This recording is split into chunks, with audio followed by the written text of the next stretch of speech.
Hey folks, I am doing this New Year's Eve forecast. I haven't done a forecast in a while, and it's just to say I hope everybody's doing well and hope everyone's getting ready for the new year ahead. I came across this graphic that I saw was pretty amazing. I think it's pretty cool. This dog sitting under this chair, and it really struck me as a rich metaphor for the coming year. It says, 2020 lesson, Saturn endurance and Jupiter faith are key. May you have the endurance of this stool and the faith of this dog. Now, I hope people have a bit of a sense of humor about such things. I certainly think it's a very interesting metaphor, to say the least. But we do go into 2020 with a lot on our plate, so to speak, and a lot of intense energy coming up with Saturn in Capricorn for pretty much the next couple years, starting at around the end of January, and then Jupiter in Sagittarius for most of the year, but going back and forth. Pokes his head in Capricorn for a while. I've done a lot of updates on this, on this year ahead, and I wanted to just, put this out now that we are actually getting into 2020 as well, that we have, this opportunity for, to really learn what's going on. And I do have this web class.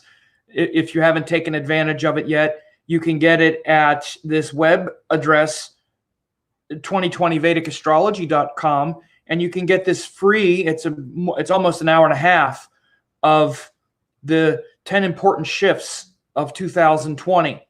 And you'll also learn Saturn in Capricorn for your sign and what to commit to for the next couple of years, because that level of commitment and duty is kind of this stool propping you up. What do you commit to? Because life is always trying to kind of push you down and say, yeah, may you have the endurance to hold up that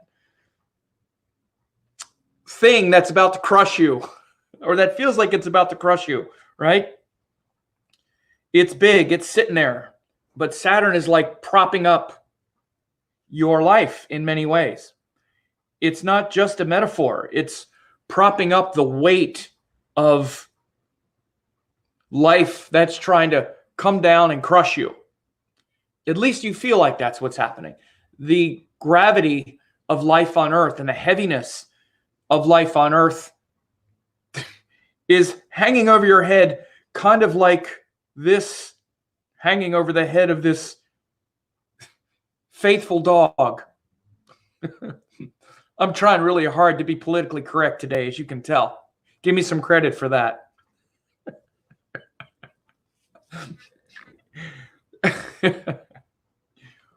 But this is a metaphor for life, folks. Let's be real. You know me. I'm keeping it real here. This is the Sam keeping it real hour. And so I'll tell you something. I often use Saturn. The example that I often use for Saturn is that it's like an elephant. Saturn is like an elephant that goes around and brings all this weight and pressure. And Saturn goes into all the different areas of your life and kind of sits on them to see how much weight you can bear, how much pressure can you bear. And if it's important enough, you will fortify the stool. This is actually a very good metaphor, that if the thing is important enough, you will fortify that stool. Like in this case, if this was your dog and you knew that this stool didn't have much longer to go and the dog isn't aware that it's about to break, you would go there and you would commit and focus and concentrate to make sure that that stool is strong enough to support the weight, because otherwise it could crush this dog.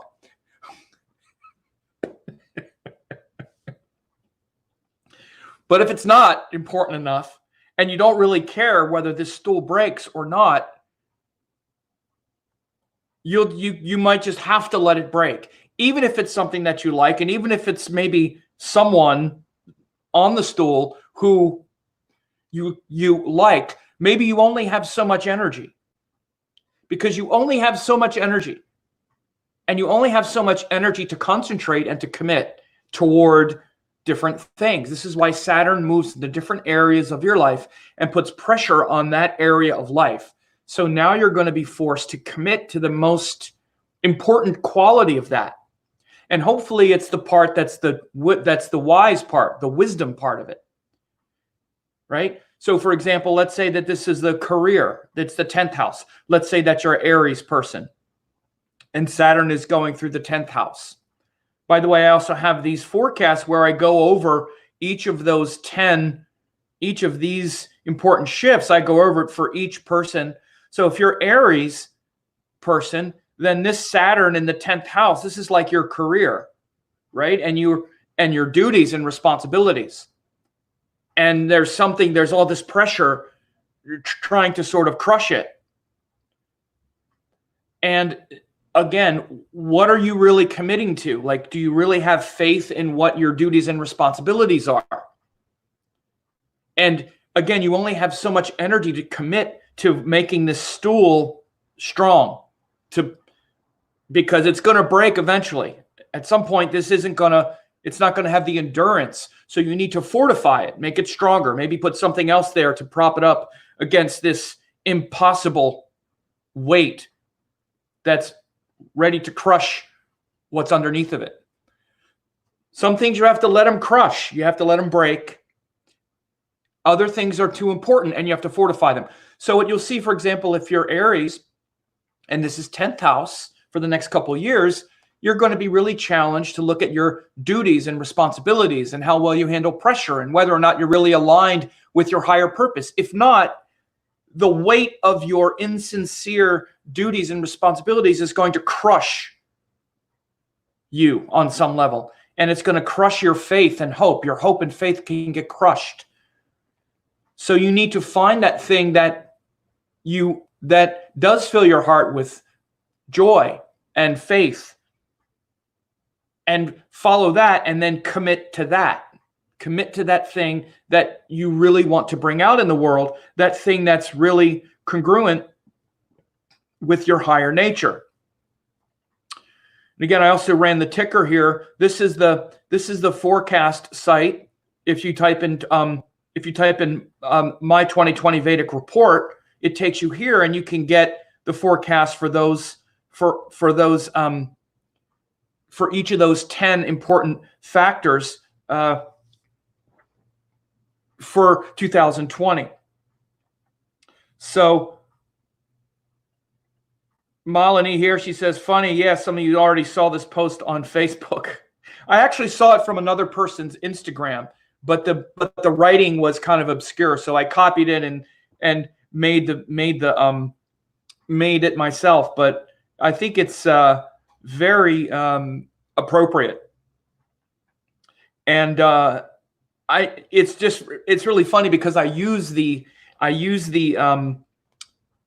example of an elephant going around and sitting on everything when I talk about Saturn transits. Like, for example, when Saturn's going around the zodiac, he goes in a sign in a house, and it's like an elephant sitting on that thing, sitting on all the furniture, sitting on everything that's in that room. And we can't keep it all. We already know I only have so much energy and so much time. So what are the things that are important enough for me to commit to focus on, to fortify? Because I know the elephant is going to break some of the things. And you can see the elephant coming. This is why you do astrology. You can see the elephant is coming into the room, and he's about to sit on all the furniture. And there's only so many that you can save. You already know you can't do it all. You only have so much time. And what Saturn's pressure does is it reveals our priorities. It reveals the things that are most important to us, because we get the pressure of time and limited energy. And Saturn reveals that.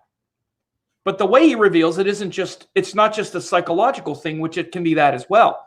But it's also a literal thing where we have to focus and commit to something. Sometimes it is literally something like health. That's why Saturn is health problems. It can be pain. Like I've recently had, for me, it's a big one. I'm Gemini and Saturn's going into my 8th house. I also have Saturn in Capricorn. And so I've recently had issues with my teeth. That's always been my only real health issue. I'm lucky to be healthy. But teeth and teeth pain and all that has been a big part of my life. And you can see it in my chart because Saturn is aspecting the moon very close. It's the 2nd house ruler of the moon. So the issues with the teeth are very clearly shown in my chart.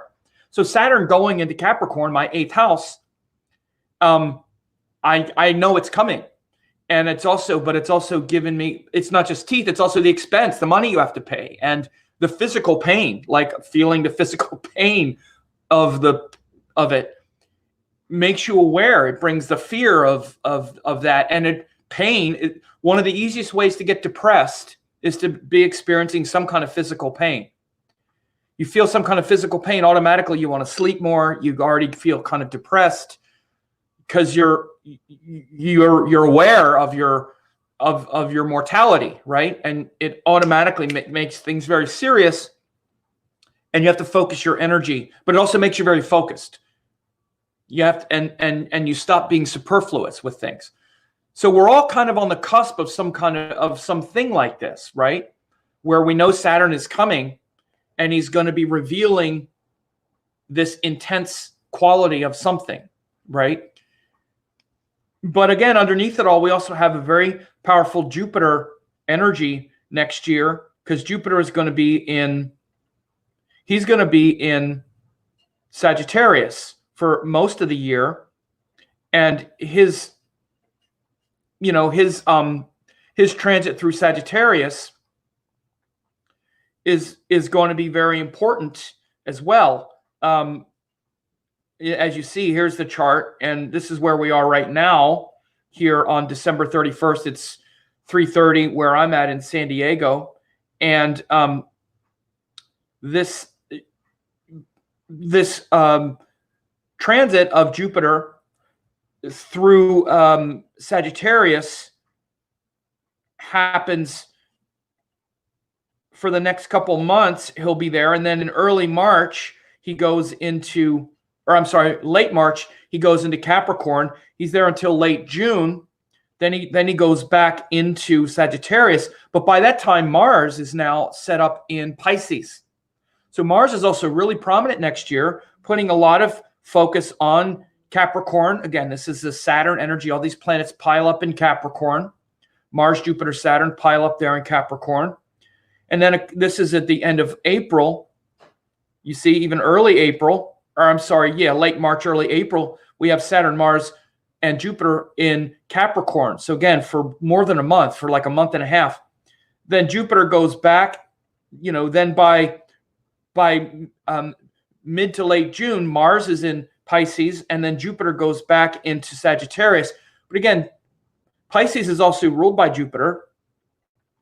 Then Mars pokes his head in Aries, and then he goes back into Jupiter for much of the rest of the year. So again, this big influence on these Jupiter signs, which have to do with this faith and this, these Jupiterian qualities, which are very much that sort of dog under the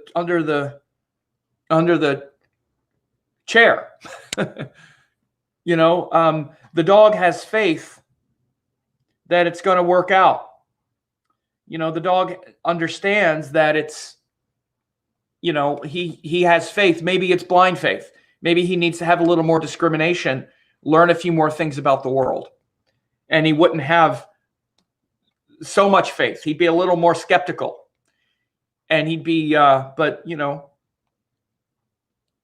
he's where he wants to be, and he has faith. Or we can look at this as faith that the stool is going to hold up with the weight of the big booty of immortality or of mortality is hanging over our head.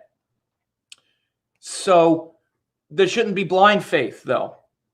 And again, so what I'm doing, if you haven't gotten the 2020 forecast yet, or you registered for it and you didn't come, then you should do it. Because again, this is going to be very important. All these shifts I talk about, Saturn entering Capricorn, Mars exalted, then this pile up in Capricorn, Saturn and Jupiter retrograde, then Mars up here either in Pisces or Aries. Then we have the eclipses happen, one in Gemini, one in Scorpio. Then we also have Rahu and Ketu changing signs. So I go over that in this free forecast. All you do is you go to that website, you click reserve my seat, then you select a date and time. It's very easy. You can either watch it right now or you can select a few dates that are there for you. And then you just register for the event.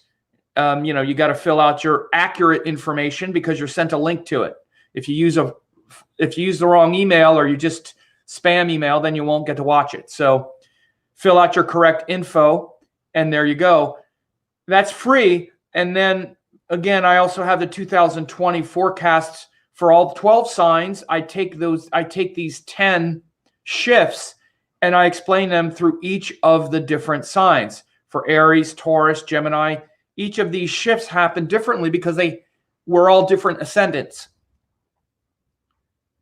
So again, that Saturn that I talked about, that Saturn, this big impending booty of mortality ready to crush you. If you're Aries, it's in your 10th house. If you're Gemini, it's in your 8th house, like I just talked about. If you're Scorpio, it's your 3rd house. So that's completely different for each of the 12 signs. And again, most people wind up actually buying all 12 because you're also surrounded by people and you want to understand them and the shifts they're going through. And this forecast, I've made it really priced to move so that people get all 12. So I see some people here. Jill says, great analogy. Yeah, it's a great analogy. That's why I saw it and decided to make that meme and then just do a quick update. I haven't done an update in a while, with the holidays and whatnot and with some other stuff going on. But M says, wish you all the best for years to come. Thank you. I wish you the best as well. Wish everybody the best. And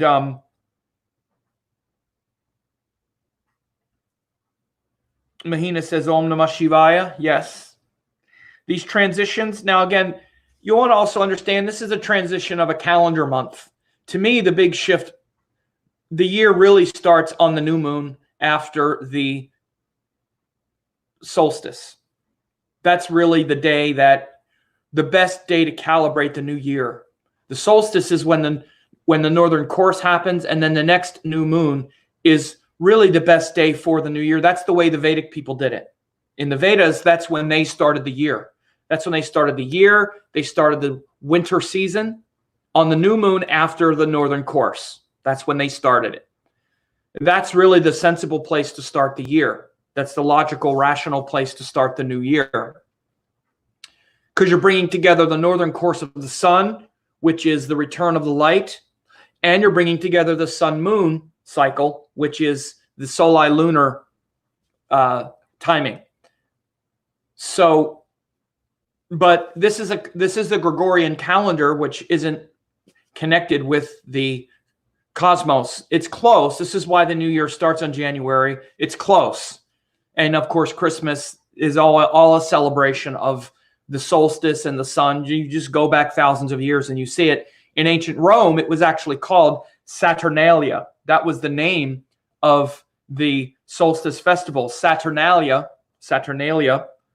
and it was a celebration or an honoring of Saturn energy.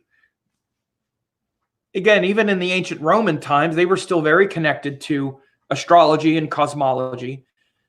Astrology wasn't something that was frowned upon by the church and the intelligentsia yet, as it is in the West. It never fell out of favor in India. And this is why India has always done it the way they've done it as well. So when you're really looking into the ancient structures and understanding of the calendar and the zodiac and the connections between the two, nowhere is it stated as clearly and as succinctly and with as much comprehension as it was in India. in the Vedanga Jyotisha especially. And they kept those same principles forward, where the calendar factors, which have to do with months, seasons, the equinoxes and the year, all of those things, those four things were all part of the same thing because they're all part of the calendar. They're not part of the zodiac. The zodiac was separate. The zodiac, in fact, measures those things. This is what the zodiac does. It's measuring all stuff. It's measuring planets moving through the sky. And of course, sidereally, you're measuring objects moving against the sky, against the thing that's not moving, which is the sky, which is the zodiac, which is, of course, sidereal.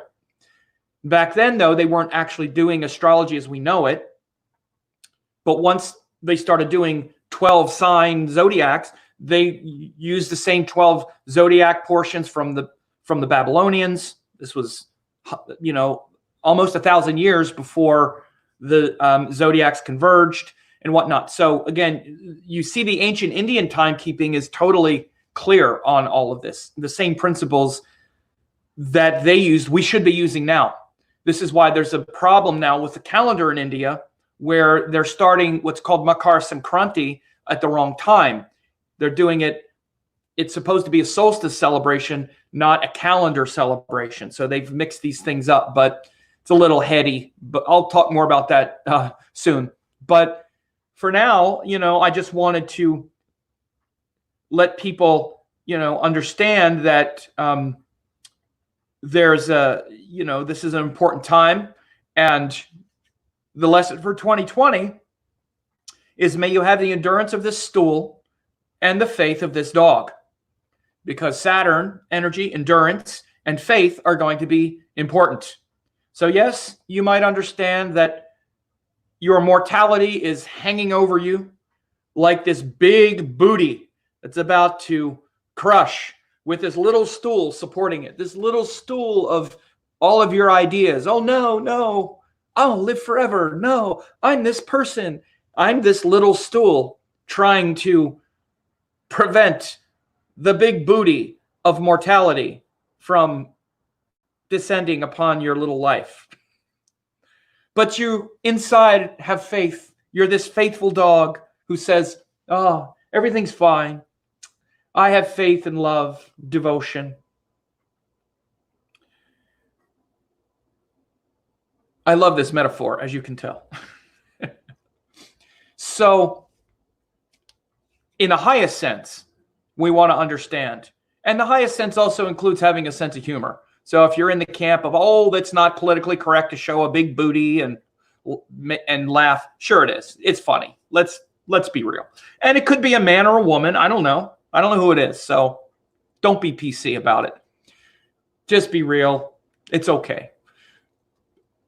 And get the highest out of this. The highest metaphor here is that you can fortify that thing and also get real about having true faith in pure teachings and in higher wisdom, because that time is marching forward and it's grinding down all these preconceptions that you have, this little support on this earth. And Saturn is there to crush it, really. It's there to crush the stool, crush the dog, crush it all. Because none of it's real. All of it is immortal energy. It's all the immortal soul. None of that is real. All of the external is an illusion. And the redemption and the eternity and the truth is found in that which is beyond all of the forms, beyond the big butt, beyond the stool, and beyond the dog. Those are all just apparitions. It's all Maya. So we can spend our whole life trying to fortify the stool and it's still going to break because we only have so much time. It's going to come down and crush all the forms, and we need to penetrate to that which is deeper and have endurance to commit to those things that are truly imbued with wisdom and with pure teachings, pure wisdom. Like I've been saying now for this last year, for sure, with this Rahu in Gemini and Ketu in Sagittarius, again, all this energy, it's real. We're seeing it, like I've been saying, seeing the real truth and what's real and what's not real, being willing to have all of your illusions shattered, and also all of your outcomes, all the things you want to have happen. And thinking that the truth, quote, is going to be revealed in some outcome. And that's the measure of it. That's not true at all, because we see outcomes all the time that aren't congruent, especially externally in the world. We see people act all the time and situations all the time be out of alignment with Dharma. And I'm not talking about truth like a mundane truth. We see the truth of things in their outcome, but the truth doesn't mean it's the truth I'm talking about. I'm talking about Dharma, wisdom. And often it takes wisdom to see through the truths that are revealed that are not dharmic. For example, it's the truth that our social structures and political structures are corrupt. That's a truism. There's so much corruption. That's a true thing. We wouldn't take the outcomes that we receive back as a way of saying that, well, those systems must be just because this is the truth of what they're showing us. So again, wisdom is beyond, and I'm talking about dharmic truth, which is based on practices, spiritual teachings, and authentic truth, authentic wisdom, and making a commitment to that.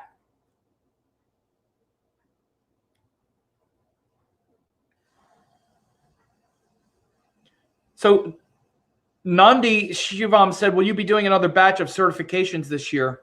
Yeah, where you been? Certification course is open right now. It's been open now for a while. People that,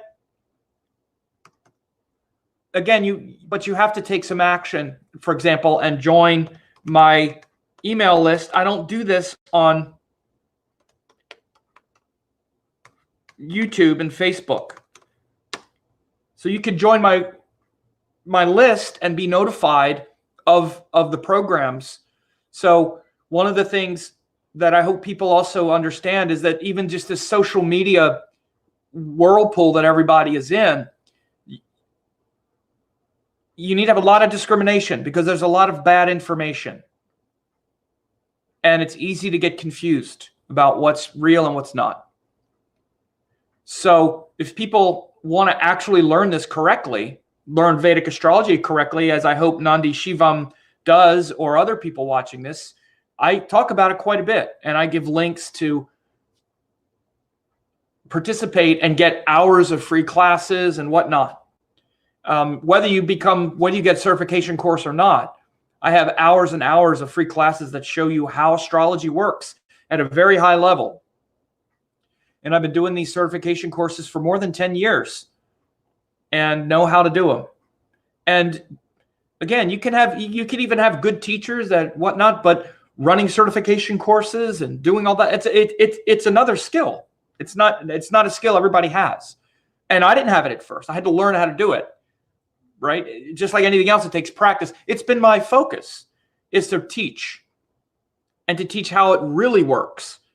So that, again, not just in theory, but application, case studies, practice, how to arrange an online community so that people actually learn. And, I have 2 in-person seminar courses in San Diego this year that are only available to my certification course students.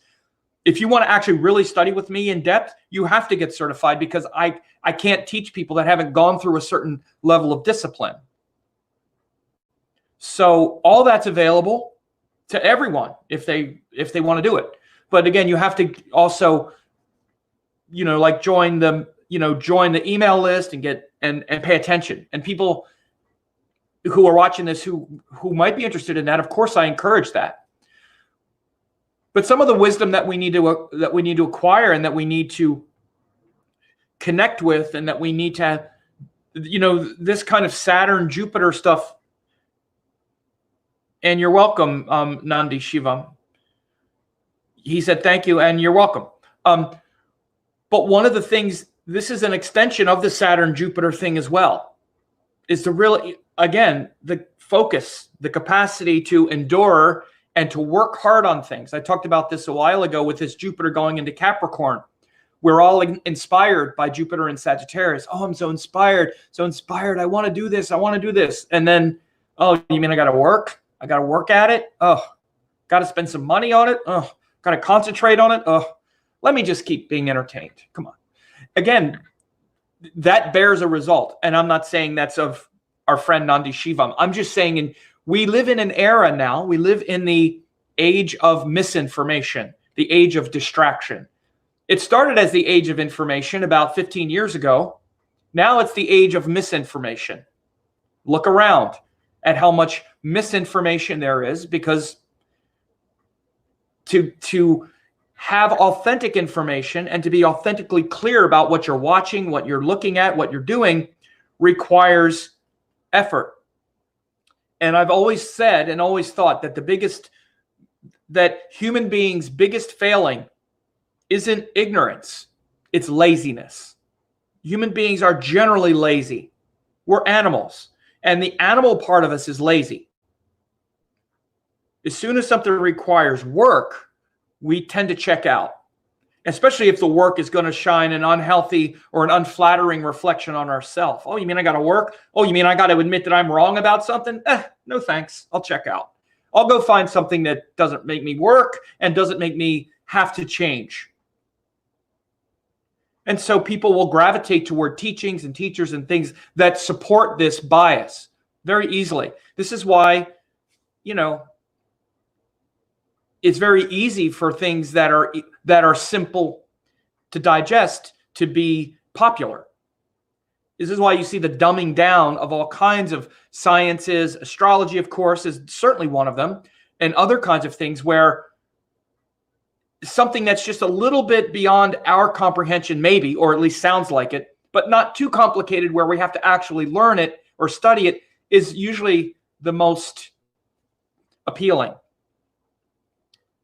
So again, you want to be aware of these things, these kinds of messages everywhere these days, and seeing this Saturn-Jupiter commitment and whatnot as part of the process of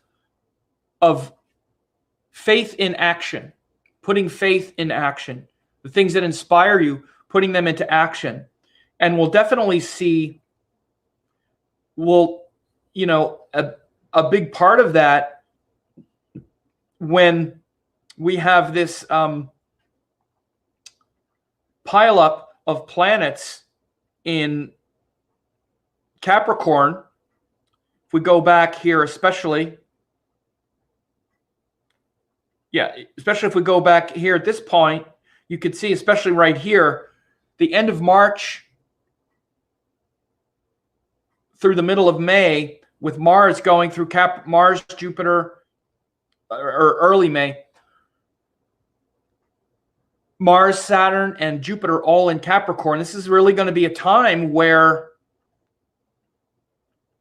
we're going to be challenged and also gifted that time of putting into practice what we believe and committing to it and focusing on it. And in fact, these kinds of things are also a challenge, because that means that if we're not putting into practice those things that we believe, we're going to feel the pain of that, which means we'll wind up fighting with our teachers or fighting with those things that we believe, getting into struggles and battles because we haven't found authentic teachings yet. So we're pressuring our teachers, or we're pressuring the thing, or we're realizing that we're too frustrated. And it'll be a great time to really notice our tendencies. So between now and then, of course, it's a good time to actually commit to these pure teachings, especially right now as we start this year with Jupiter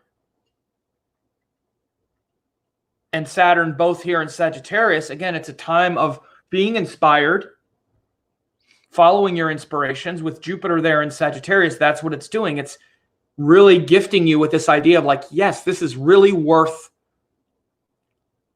focusing on and really worth committing to. So those solutions are there, and all that's going on. So what do we have here? Angela, Pushkar navamsa. Yeah, it exists. It's a favorable navamsa for certain things. That's all. You can look it up and get that description anywhere. Just Google Pushkar navamsa. You can find 100 explanations of it. But in order to have it be something that actually benefits you in your life, you have to do research and actually study astrology and see Pushkar navamsa in action, like everything else. We have another thing, Ashtakavarga. Someone learned this word. Cool. You learned the word Ashtakavarga, right? It's a whole elaborate system of prediction. That's what Ashtakavarga is. Anybody can learn it, but it takes work, hard work, and effort. As Dominic said, time and effort is required for everything in everything human. Yeah.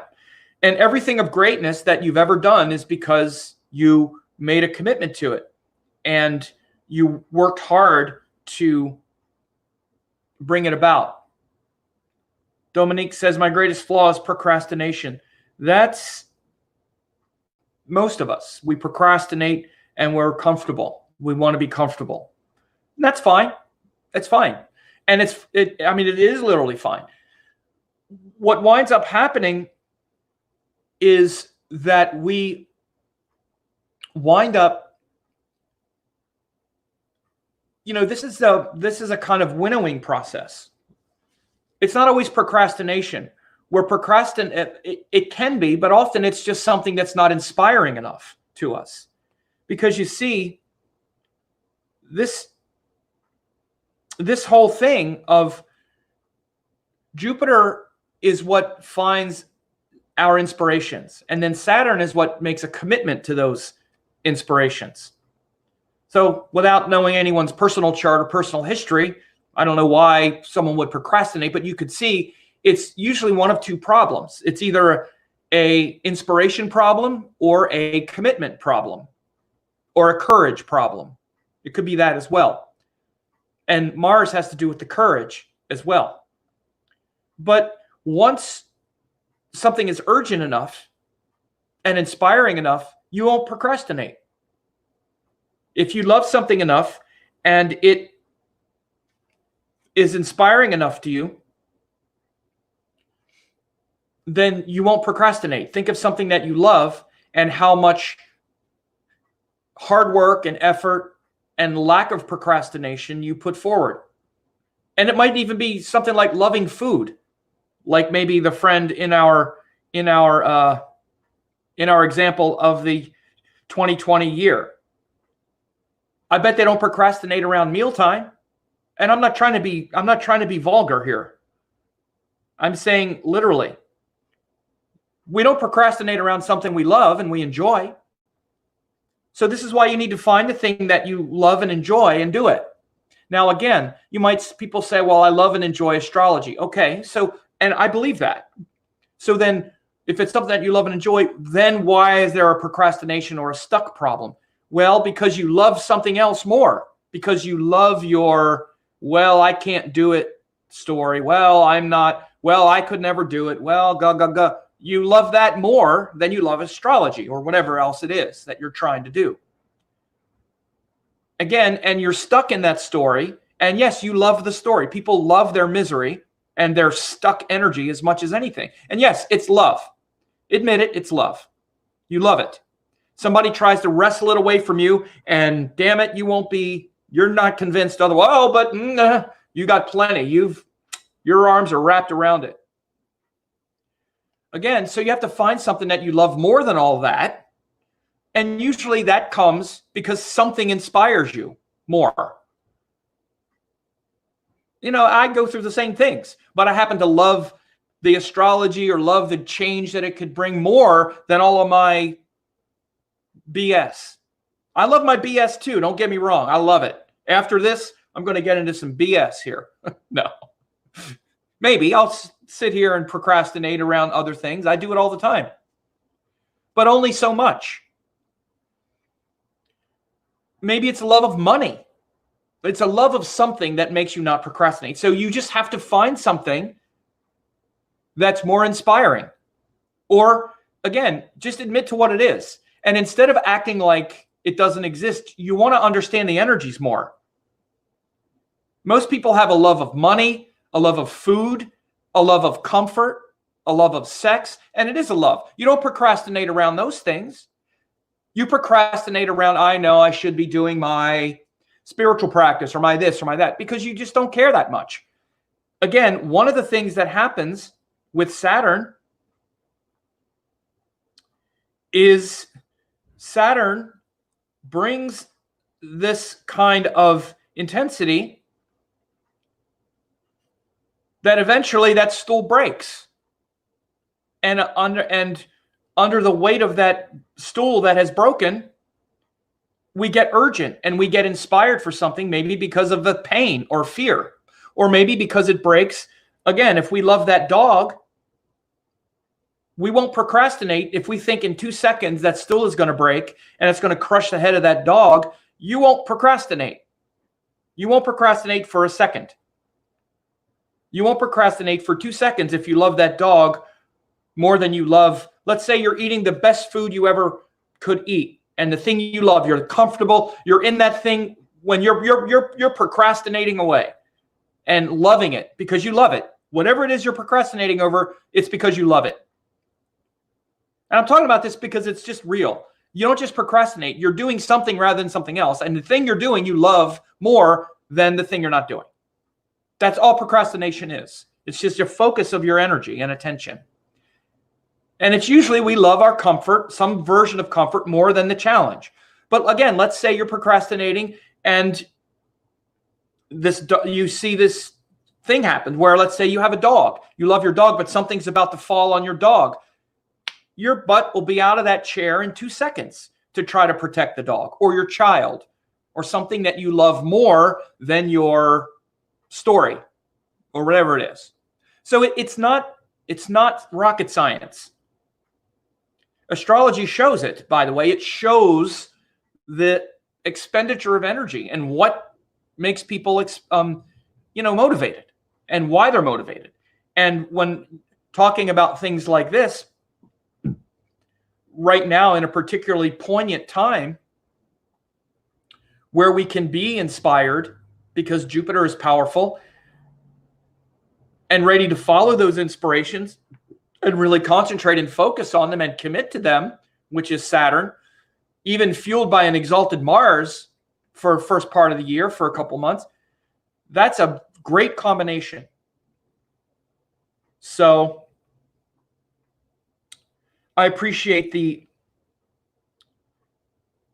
I'm going on this because what Dominique,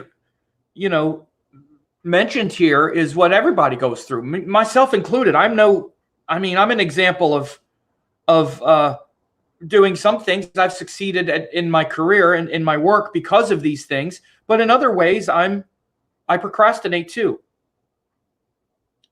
Someone said that they bought a forecast. How should you find it? You should look in your folder, in one of your spam folders or promotion folders. That's where the email was sent. Guarantee you it's sent automatically. So because I don't know who you are, if you want to fill out a help desk request, you can, but I'm just going to have my assistant direct you to do that and find it because it was sent. It's automatically sent. And it's in one of your spam folders. Your Gmail now has promotions and social. It's in one of those folders. So MEG says, you always skip my questions. Rude. I know. I'm terrible, Emmy. Terrible. It's horrible. Here's the question. What does Jupiter transit over Brigu Bindu bring? I don't know. That's why I skipped it. And you're right, though. I'm terrible. I'm terrible to you. I'm just rude. It's true. Dominique said, I love the comfort of home. So do I. I love it. It's hard for me to leave my home now, even though I do. Quite often, I can't wait to get home because I love where I live. San Diego, it's beautiful. It's like 70 70 degrees. I played tennis today. I got a swimming pool right outside my home. It's awesome. I hate to leave, but I do because, you know, I like to travel and also teach and do things, but I can't wait to get home. So it's great to love the comfort of your home, Dominic. Maybe some of the things I said was helpful, at least to people who are, you know, I like to try to bust through the illusions that we have, especially like with things like procrastination, things we tell ourselves, oh, my big problem is procrastinating. Right. Everybody's is. Procrastination is just you're doing one thing and not something else. And once that other thing becomes important enough, you'll do it.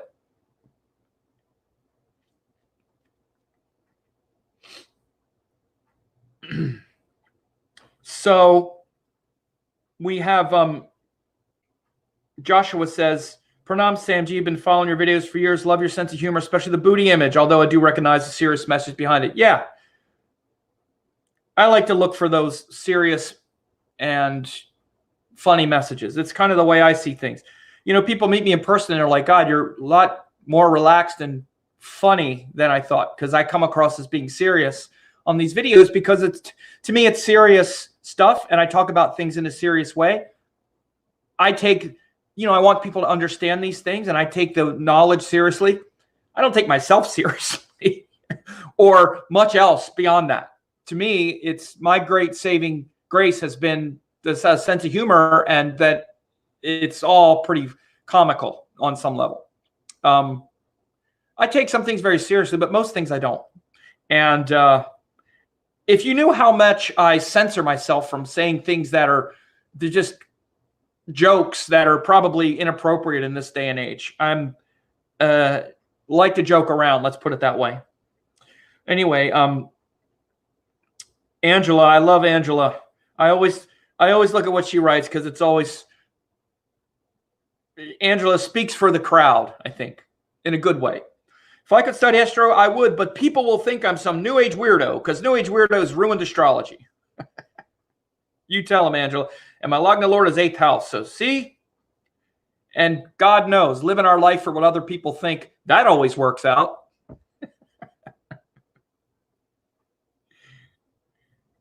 Again, this is, see, my sense of humor, this is what can get me in trouble because it's often on the verge of sarcasm as well. People are like, oh, you're so rude. Oh, that was rude.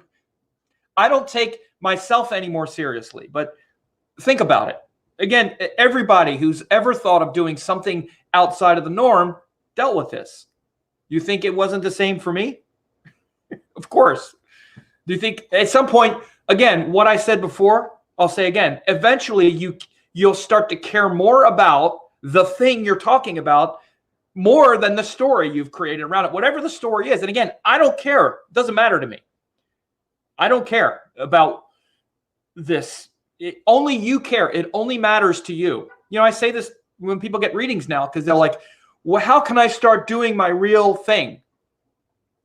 When can I start doing astrology? Or when will I start practicing this thing, real thing? I'm stuck in this thing, but there's this real thing I want to do. And I explain this to them like this. And when I say they're just hang on, yeah, but then people will think this. And I'm like, okay, it's actually a very simple thing. One day you'll care more about the actual thing than you will the story, whatever the story is. That's why I don't even get into what the story is. People think I'm a weirdo or this or that or blah, blah, blah. All right, that's okay. It's all right. It's not me. It's not my life. It's for your benefit, not mine in this regard. Again, I have other things where I need to get benefit, where I'm wrapped around stories that I'm working through. I've happened to work through the one about our work and our career. I've gone through that one. And, you know, I've unraveled a couple other ones also pretty decently, but I'm still in my stories about other things. It's not like the stories stop. But that's what I mean, right? And that whole idea of everything is really, in many ways, a remanifestation of love. What do we love? What do you love more when it relates to doing astrology or not doing astrology? You love one thing more. You either love doing it or you love the story and the gratification and the affirmation that you get from all the people that are going to think you're a weirdo if you do something they don't like. It's not complicated. You love one more than the other. You love the affirmation in the case of Angela. You love the affirmation that you get for not being a weirdo more than you love astrology. And the risk that people will think you're a weirdo, because also, by the way, none of that's true. That's just an idea you have. People think people are weirdos when they don't understand it or they don't do it. And you're thinking people understand you're a weirdo because of how it's been messed up in the new age or something. That's a whole, again, that's just kind of, it's almost kind of your ego giving you license. They'll think I'm a weirdo because of how stupid everybody else is. Look, again, I'm the straight talk express in this regard. That's just kind of, the ego has a wonderful way of getting in there and excusing itself as well. You like the affirmation. And again, just because it's been screwed up in the new age has nothing to do with the other part. You have a decision, and again, it doesn't matter to me. I don't even always trust those kinds of things. I think it's just a hobby, and you like it, and it's a hobby that you care about. I think it's like everything else. It requires work, transformation, effort, like I said at the beginning, that you're not willing to do, and that's okay. Doesn't matter to me. Because again, but what motivates whether someone is ready to change or not are the other things I'm talking about, of how much you either love this thing or love something else. Again, if you had children, or maybe you do have children, I think you do. Again, if someone thought you were a weirdo because you did something that was better for your children and you knew it, and all the other people who thought you were a weirdo, you would do it. And you wouldn't care what they thought, because you love those children more than the approval of the people who thought you were a weirdo or something like that. And Lisa said, weirdo fear is real. I didn't say it wasn't real. Of course it's real. Oh, it's absolutely real. Do you know why it's real? It's one of the biggest fears anyone has, is embarrassing themselves. Why do you think the fear of public speaking is one of the biggest fears anyone has? Because being ostracized from our family in our primal brain equals death. In our primal brain, not being approved by our family back when we were chimpanzees, in our chimpanzee brain meant you're ostracized from the herd or from the group, and you probably die because you depend on people for food. I never said it wasn't real. Of course it's real. In fact, it's the most real thing people deal with, usually more than their fear of money. I don't even think there are two big things. There are two. I talk about it when I explain the transformation that people have to go through. It's a fear of being ostracized and not making enough money. They're both very real. Most people say it's the money. I don't think it's the money. I think it's the fear of all the people around you. Because I think people know at this point that if they really focused on it and really committed to it, they could make money. Most people, again, if they felt like they could develop the skills, they feel like they could make the money, but what's everybody going to say? And the fear of the unknown, these are all kind of wrapped together. So of course they're real. I'm not minimizing them. I'm just speaking them.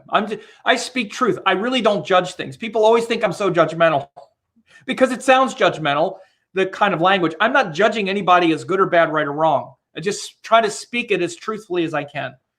It's annoying. I know.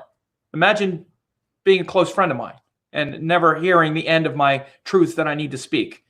I know. I'm a nightmare. Thankfully, you only need to deal with me in these small doses. No, but it's not judgment. I get it. These are real fears. But again, we have real aspirations to evolve beyond our fear. That's also real. So if we're going to understand what the motivators are, we have to know them. We have to speak them and see them truthfully. And again, there's nothing like astrology that actually will show this absolutely clear in someone's chart and at the moments that the karma show up. Because again, I also know that the karma shows up for evolving beyond these fears and evolving beyond this social approval and evolving beyond this white knuckle approach to money. Like we can't do anything because money. I'm not saying that we either do it or we've made some mistake. I'm saying the issues come up in our mind. That's why you have them. That's why these thoughts come up in your mind and consciousness, because at many times in your life, you're being challenged to look at yourself and your priorities come out. And again, I don't judge any of it, especially once people have had children or they have a family, they have this. These are big karmic patterns that don't change easily, and they shouldn't change easily.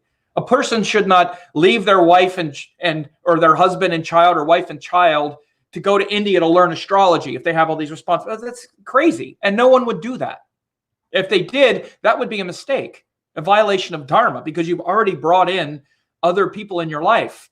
And so again, biology tends to take care of those things, but it also tends to take care of people making sure that they have a roof over their head as they're transitioning. Again, most of these fears are irrational on some level. I'm talking literally about people who want to do something different in their life, like astrology, we use it as an example, or at least supplement part of their living, or have some realistic expectation that someday they could maybe do it. Almost everyone I talk to has an irrational fear about it on every level, at least at first. And maybe it's even irrational. Maybe it's not an irrational fear. Maybe it's also an irrational projection if they don't know. They might think it's going to be easier than it is, but especially on the level of thinking they could do it. First of all, they think it's too hard and they could never do it correctly. That's certainly not true. And then all the things about the money, of course, there's transition times. But again, once you're motivated and you say, I'm going to do this and I'm not going to give up on it, you find a way. Just like you find a way with anything. Again, what if you lost the current job you had, but you have to feed your kids? Would you do it? Yes, you'd find a way. It's that simple. And again, you want to make it that simple because that's the priority. And again, if the priority is I need to feed my kids first, then that is the priority. Astrology is not. So don't act like it's confusing. It's not. You need to make money to feed your kids. Astrology is somewhere else. But again, there's also the way, even if that is the case, where, again, I'm not trying to do a sales pitch for my course, but it does work this way. And I've also seen it happen many times where people who did want to study formally and really get a great education can do it now online with courses like mine and transition into these ways of making a living and all. It's very easy now in ways it never has been before. I just talk about things like this because I know that this is the reality of how it comes out. I know it's what I do in my life. Not only do I teach, but I counsel people all the time and hear these stories all the time. You know how often I hear these things. So it should be encouraging. You know, it should be encouraging to you that these intense energies come, that Saturn is in Capricorn, Jupiter in Sagittarius, that they're going to meet up in Capricorn and really push you and challenge you and say, are you really following what inspires you? Or are you just allowing yourself to be reduced to the irrational fears of approval or other things? And they are irrational on some level. They're real. But I say irrational in this sense. First of all, there's nothing saying that there's going to be disapproval. That's an irrational projection. I've never seen anyone that learned it really well or that took it seriously and were surrounded by people that love them who thought that they were doing something stupid and ridiculous. And the people around you that would take something as beautiful as this that you love so much and say that you're stupid and ridiculous for it, again, that's another problem that maybe you just don't want to deal with. And that's also entirely possible. Again, that's another level of reality. And you've brought that karma on. But again, most of the time, and this is what I've seen, I don't know how many times, especially with people that come from traditional families like in the US and whatnot. They come from these Christian backgrounds and they're already in like a marriage with a partner who doesn't know anything about it, doesn't care, thinks it's weird. And as soon as they start committing to, as soon as they commit to it, I'll say if that's you, as soon as you commit to that and you actually are like, oh, this is the thing, and you actually take it seriously and start, and then you speak about it seriously or you take it seriously, everybody around you starts to take it seriously. So what winds up happening is, I'll just act like I'm speaking to you if this is you. You don't take it seriously. You don't sound informed. You're all over the place. You can't explain it. And so everybody thinks you're doing this weird thing that you don't even know or understand. They're taking their cue from you. And then you're saying, well, everybody thinks I'm weird. That's why I would do it. They think you're weird because you don't know what it is, because you don't know what you're talking about. Again, just to be very blunt. Most people don't know how to explain astrology very well, and that includes astrologers. So you probably go around saying all this stuff that you don't really understand very well, and people think it's this weird kind of thing. Again, once you actually learn it and know what you're talking about, they're like, wow. Especially if you can actually show how it works and understand it, you educate them. So again, this is always what happens. And by the way, this is the reason why when someone says it's been so messed up by the new age or whatever, yeah, but, you know, and I'm not speaking personally about the person who said that, but from my point of view, that's what most people I'm interacting with, including many of the people that comment on my videos and stuff, that's what they sound like to me. What about this? What about that? I have this. What's that mean? To me, that's all just like, you have to learn this. It's not that simple, right? So probably in your conversations, you're talking about it, you're probably minimizing it. And so the feedback you're getting from others is, this is just some weird thing. They don't know what they're doing. It's just something you're playing with, and they've seen you play with other things. And it's just this kind of thing that you don't really know. And again, you might not want to see it like this, but again, this is always kind of Sam's reality check. But in many ways, you're minimizing it. Like in my eyes, I just wish people would learn it correctly instead of going around saying all this stuff that they don't really understand, minimizing astrology. That's probably most of the people watching this video. Again, aren't I a treat? Aren't I a joy? Sorry, but it's true. As soon as you take it seriously, others will take you seriously about it. Think about this in your life, the people around you, where you see they go from this thing to that thing. You know, you've had kids or whatever, they get involved with this and you're like, okay, here you go, another thing like this. And then as soon as they take it seriously and actually really learn it and really know what it is and you see it's really important to them, then you take it and then you pay attention. You're like, okay, wow, okay. So again, even the whole thing about everybody thinks you're a weirdo or this, again, maybe, but I'd have to see the anecdote there. But again, two things. First of all, if you're surrounded by people that think you're a weirdo because you're following something as beautiful and powerful as this, maybe look at the people around you. Again, just saying. And if the people really love you that are around you and they really love you and they support you in things and they think you're a weirdo because of the way you talk about astrology, maybe look at the way you talk about astrology. Who knows? I'm just kind of riffing here. I didn't plan on saying all this, but most of the time I don't. So this is what happens. We get... Claire said, I love listening to you, Sam, and friends here on these videos and New Year's. Sharing love, kindness, calm, joy. Yes, and you too, Claire. Joshua says, it's always better to live with reality because otherwise we'll fail. Reality will come to live with you. The Agori. Yes, Vimalalanda. Yeah, saying the same thing. You know, your life is an aggregate of the truth of what's most important to you, how much time and attention you put into it, the feedback you're getting from other people. Look, this is the basic level of karma. The feedback you're getting from people is directly related to what you're giving them. So again, everybody thinks you're weirdo about astrology and it's all their fault, all their problem. All these people think it. What do they all have in common? You. People around me don't think I'm a weirdo because of astrology. They might think astrology is weird, and then they ask me about it, and I can form coherent sentences about it, and they're like, huh, wow, I never thought of that. And again, I know that I've said these things. I know that I've said a million things on this YouTube channel and in my emails that could empower people with the same kind of coherent sentences about astrology if they listened. But I'm one of like a million things with astrology that flies in and out of your head all the time. And it's just, so again, from my point of view, this is what I deal with most of the time, notwithstanding my students that show up here. Because I'm not talking to my students that show up here that have gotten my certification course, that have actually really taken it seriously and gone deeper into it. And there's quite a few. There's been several here that have already commented just here today. But again, it's the same old thing. Like when we look at our relationships, first we want to, people get a relationship reading and first they want to know, in an exaggerated way, why are all men jerks, or why are they act this way? Why do I always attract idiots? Or I don't know, some kind of thing.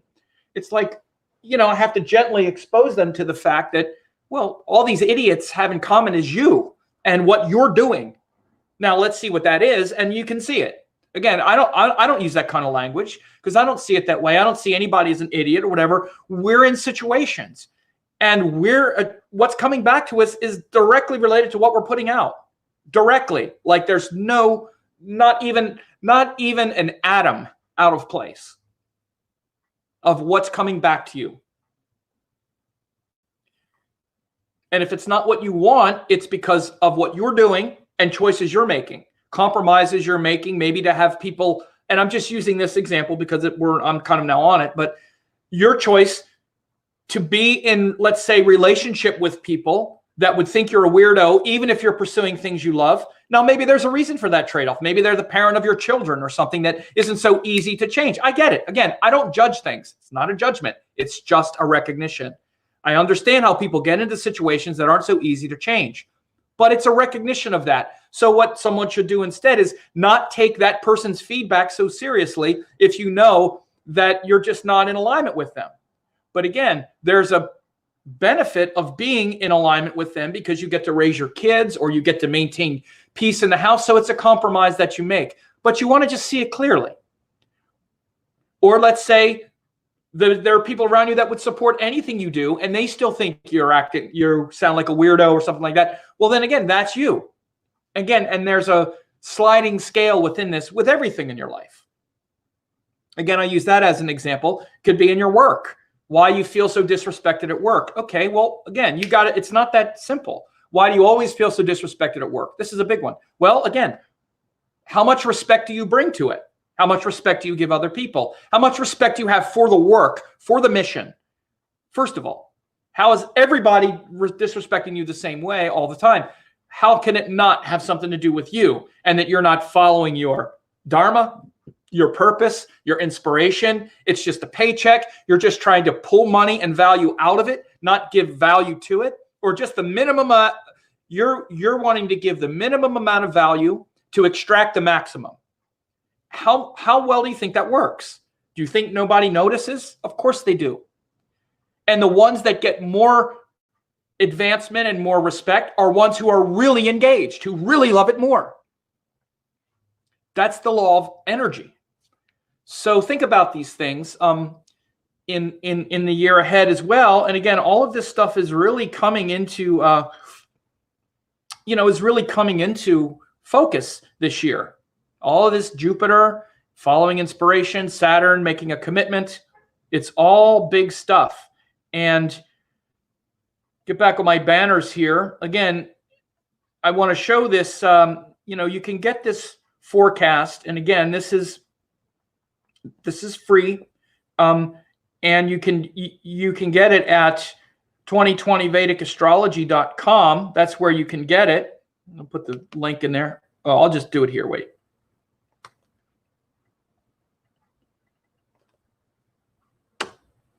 You can register and get where I talk about the 10 important shifts for 2020.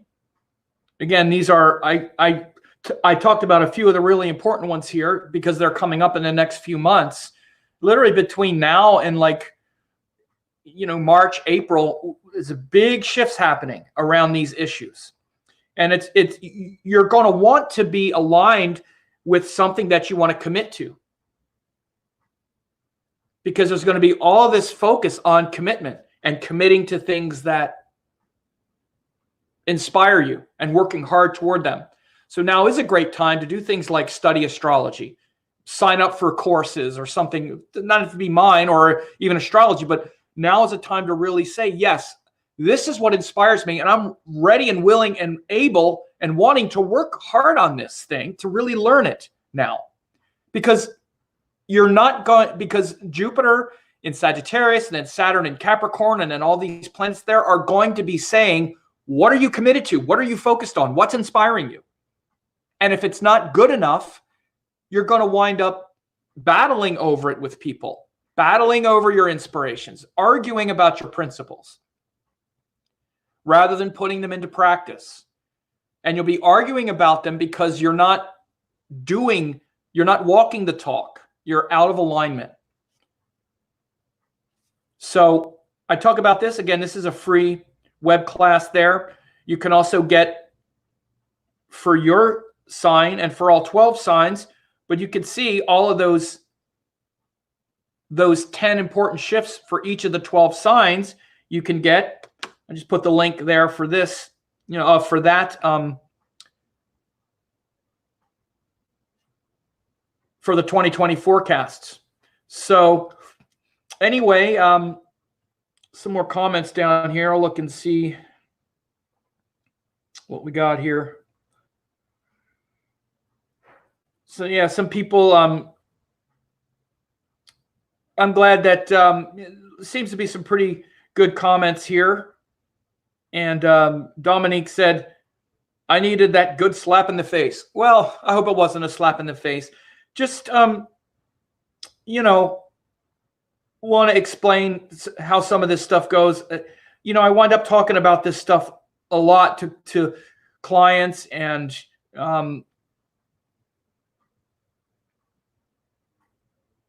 just taking a look here. Jill said, I've been a meditator for several decades, and things that were considered weird a while back just considered normal now. Hang in there with what feels right. Yeah, that's very good.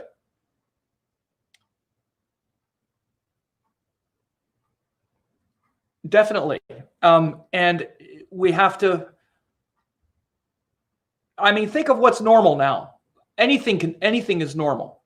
There are really no excuses in that sense.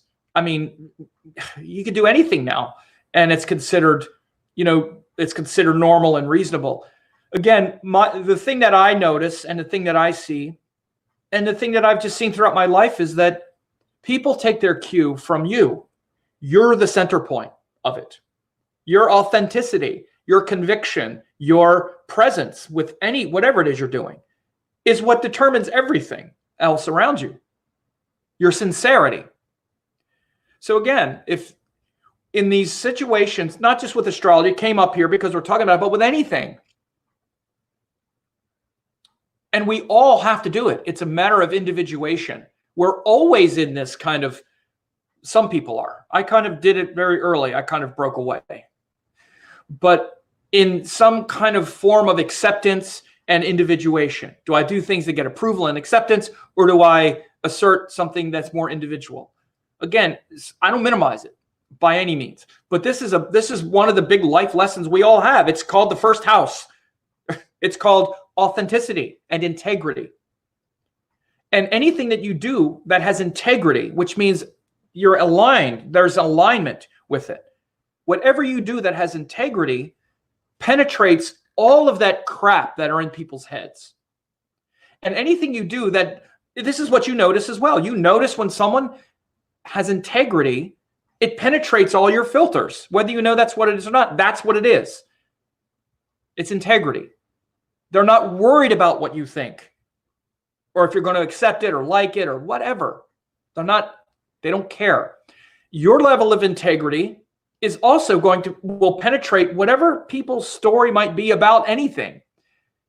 They might, let's use the astrology again, even your level of integrity isn't going to change their opinion of astrology or whatever, but why would you anyway? Who cares what they think? Just be you. And again, this transit, especially through Capricorn with Mars, Jupiter, Saturn, is going to demand that. And if in situations where you don't feel like you're able to be you, you're going to get pissed. You're going to get angry at people. You're going to blame them, and it's not their fault. It's no one's fault that you're not in integrity around whatever it is. It's no one's fault but yours. Only you care about that. That's why I was saying earlier that you're the only one who cares about any of this stuff. No one else does. They just want but they're getting an accurate measure, just like you do with people, based on how much integrity is there. So keep that in mind. Integrity is a big lesson. And integrity is fueled by what inspires us and what we're willing to commit to. That's what we're always evolving through ourself. That's what the first house is we're here to discover that unique self. That's not just trying to trade our integrity for approval or be a politician to have people like us or get lost in all of that stuff, but to find that true self and those things that are worth doing. And again, that's why finding work that is congruent with your deeper nature is so important, because that work winds up being the focal point of your action, your karma, based on your level of integrity. And this is why you can see that your work and your contribution is directly correlated to your level of integrity. It gets all wrapped up in that. That's why the 10th house is called the karma bhava. And also the house of svadharma, your personal dharma, your personal action that you're trying to do in order to know yourself. Again, and not just trade your value and values for money or approval. Those are the two big currencies, money and approval. And approval is probably a bigger currency, but money is the other one. And they're both related to the second house, by the way. And your comfort zone. So that's another longer conversation that maybe we'll have at some point. But anyway,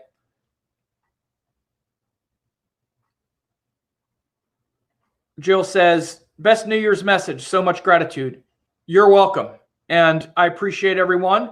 And I appreciate everyone's attention and paying attention to the crazy stuff I say and all that stuff. I'm blessed to be able to make a living talking about these kind of things and helping people, learn and also learning from those who I interact with all the time. So you're a great part of my life doing this kind of work and doing this kind of thing. And this kind of sharing is very important to me. And I look forward to having a great 2020. So you all take care.